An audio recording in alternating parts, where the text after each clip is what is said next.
I'm Siobhan Coyle. I'm currently a national referee as well as a provincial and county referee. The club just needed a referee and they asked me would I be interested in it. I did say I'd give it a go and see how things went. The more I got involved in refereeing, the more I actually seemed to enjoy it. Then I kept setting myself little goals to ref a county final at underage, then to ref a county final at senior level, and I just have that drive to push on. Well, the National League's big for everyone, and for us as referees as well. If I don't do well in the league, am I going to make the championship panel for referees? And some of the National League games this year, they have been exceptionally great games. This year, the Division 1 semi-final was probably the highlight when you're refereeing the All-Ireland champions in the league, and then Mayo as well. And I did the same as normal, travelled up the morning before, same routine, get there beforehand, walk the pitch early in the game. I give a yellow card to Siobhan, and you're always kind of questioning yourself and wondering, especially in such a high profile game. We all make mistakes, and I probably did do one or two little mistakes, but I was very happy, and even looking back on my game, I was happy with my performance.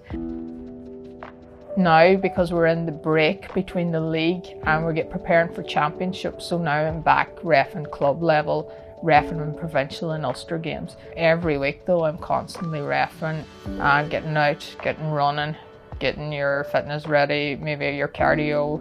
And then for me, the rules is such a big important thing. Constantly reading and looking up the rule book, like I always am going back reading one or two rules every day or two, reading, taking out something.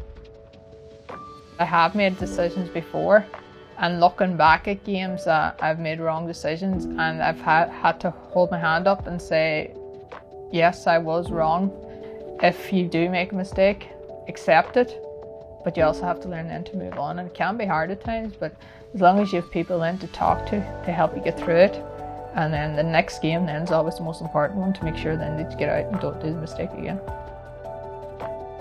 The beach is where I go to self-reflect, time to yourself, stick in the earphones and off you go for a run or a walk. And that's where I do a lot of preparing for games as well.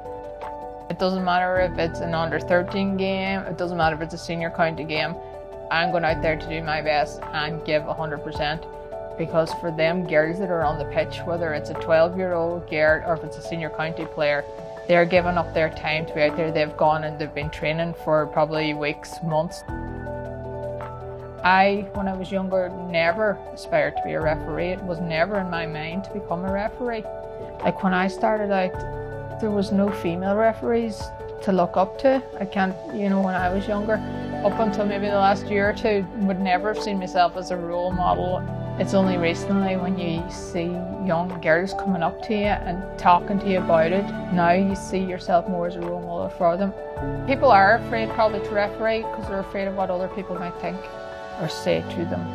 When you begin, it's the same as being a player, that you are going to make mistakes. The only thing is, as a referee, as long as you learn from them mistakes, you'll be fine, and it's to keep going and don't let anybody put you off.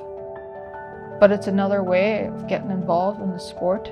You don't know what it's going to be like, and it's so hard to explain to people what it's going to be like unless you actually put on that jersey and take up the whistle.